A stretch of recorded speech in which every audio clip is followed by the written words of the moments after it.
Hello all, my name is McKaylee Danner and I'm doing my author presentation on this handsome fellow, George Orwell. So some of the basics. George Orwell is actually just a pen name and his real name is Eric Arthur Blair.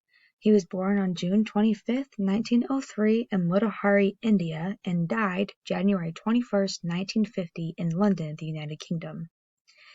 His father was Richard Wellesley Blair and his mother was Ida Mabel Blair.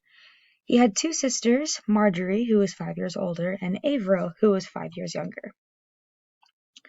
So, Orwell is known as a novelist, essayist, journalist, and a critic. His work is characterized by lucid prose, biting social criticism, opposition to totalitarianism, and outspoken support of democratic socialism.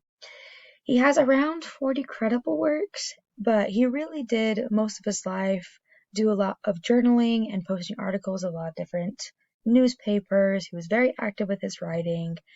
But the most notable are Homage to Catalonia, which was published in 1938, Animal Farm, that was published in 1945, and 1984, that was published in 1949.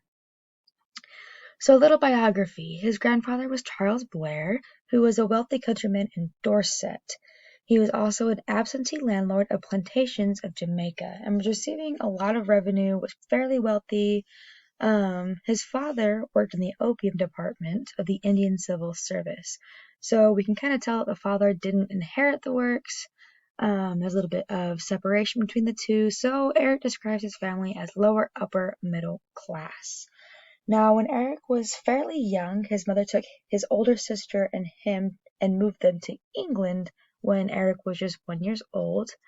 Eric is fairly well educated. He attends St. Cyprian School from 1911 to 1917, has a short stay at Wellington College before transferring to Eton College, and we will touch a little more about that in the next couple of slides. So his early life, he really grew up with his sisters and his mom. His dad stayed in India to work with his business while they kind of settled themselves in England. He didn't see his father a whole lot. So his mom sends him to a convent school that his older sister is attending. It's run by French Ursuline nuns practicing the Roman Catholic faith. His mom really wanted him to have a public school education, but they really couldn't afford it. So Eric eventually receives a scholarship to attend St. Cyprian School and ends up boarding there from 1911 to 1916. Now, Eric doesn't know that he's on scholarship, but he can pretty quickly see that he has a much different financial situation than the rest of his peers. And it was at this school that Eric met Cyril Connolly, who became a writer and later published several of Orwell's essays. So basically, his foot in the door. They stay longtime friends. Cyril Connolly is just kind of a person that he comes back to and asks for advice a lot of the time just to help him out with his writing. So he received scholarships from Wellington and Eton College, but Eton College couldn't guarantee him a place because they didn't have scholarships open at the time. So he ended up going to Wellington, but it was a very short stay because a King Scholar position opened up at Eton College, and Eric quickly transferred because they had the better writing program, and that was originally the college that he wanted to go to. Eric really wasn't worried about his studies. He didn't have the best grades. He wasn't too into the curriculum, and so he really just wanted to write all the time, and he was very active in the school newspaper and in the writing club. So he wasn't going to win a scholarship for a university anytime soon, and his family definitely couldn't afford to send him to university. So they decided that Eric should join the Imperial Police. And Eric ends up passing the Indian Police Service entrance exam 7th out of 26 candidates. So he decides to go police in Burma just because it has a lot of familial value. His maternal grandmother lived in Burma, and it was just close to family. It was familiar territory, and then he traveled to police training school in Mandalay a month later. There he was appointed assistant district superintendent in November of 1922. Throughout his time in Burma, he was moved around several more times all over the place. And everything and everywhere he went really influenced his works. He writes a whole little short novella titled Burmese Days, which was published in 1934 of his experience. This is kind of where he gains his very passionate views of social justice. And it's quickly noted that he is an outsider. He does a lot of journaling, really stays to himself, very focused on writing. He's always a very passionate writer. In 1927, he contracts dengue fever and is granted leave.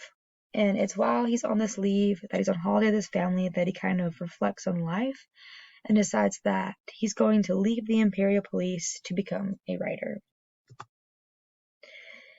And so Mr. Blair moves to London in 1927, and after talking to a couple of friends, trying to figure out what he's going to do, what he wants to write about, it actually leads to him experimenting and going undercover as a quote-unquote native. So basically he wants to slum it with the lower class and live how they live. He moves to Paris in 1928 and basically does the same thing there. And from this point, and for a while, he does a lot of work on poverty. It's kind of the heart of all his writing until Homage to Catalonia. After becoming seriously ill in February 1929, all of his money is stolen, and he had to resort to menial jobs such as dishwashing, babysitting, just to kind of keep him afloat and help him pay for food and the little stuff they need help with. He eventually becomes a teacher in 1932, investigated social conditions in northern England in 1936, and also serves in the Spanish Civil War in 1936. Before being conscripted to the Spanish War, Orwell married his wife, pictured on the right, Eileen O'Shaughnessy, in June 1936. Skip ahead to the arrival of the Second World War, and with that became his inspiration for one of his most infamous works, Animal Farm. He was declared medically unfit for any kind of military service, even though he really did try.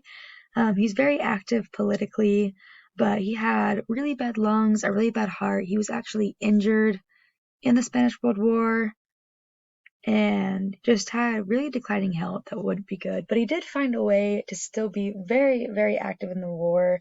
His wife was doing intel, I believe, in London for the war, and he joined the Home Guard, was very respected, had a very large leadership role there, and just kind of used his first-hand experience to write the warnings of totalitarianism in a way that was going to engage readers and actually be aware of the warnings. At first, his editor refused to publish it, and he really couldn't find anyone who was willing to publish it because people felt that it was an attack on the Soviet regime, which was a very crucial ally to them in the war. He found someone to publish it, and he backed out on his word, and that was a whole fiasco. But eventually, Animal Farm is published in Britain in 1945, and in the U.S. a year later, and it really resonated in the post-war climate.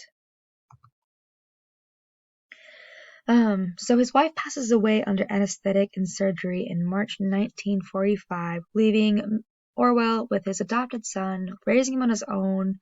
They look very cute together, pictured on the right. He loves his son very, very much. He's still working as a journalist. He's posting a lot of articles. He's contributing to a lot of newspapers. Is really respected and continues to be a heavy influencer on leftist views. In 1949, Orwell publishes 1984, which later becomes his best-known work. It's so ahead of his time. It touches on the future and how the government really runs things, and it's just very relevant to today's time and why it's being taught in high schools and colleges all over. He moves back to London, but his health quickly is deteriorating after he is diagnosed with tuberculosis in 1947. Despite all this, he starts courting Sonia Brownell, also pictured on the right bottom, in 1949, and quickly becomes engaged. Sonia really adores both Orwell and his son, really takes care of them, makes sure all his affairs are in order, makes sure he's comfortable, does some writing herself, and they marry in the hospital in October 1949. Then, on January 21st, 1950, Orwell passes away at the age of 46, leaving behind a legacy of incredible works and just really deep insights that were way ahead of his time that are still looked to today. Thank you so much for coming and tuning in and listening to this presentation. I had a lot of fun researching George Orwell and learning things that I didn't necessarily know before. I thought it was really cool to kind of see where he was coming from and his inspiration and why he wrote what he did and the messages that he kind of put out into the world. So thanks for tuning in. Bye.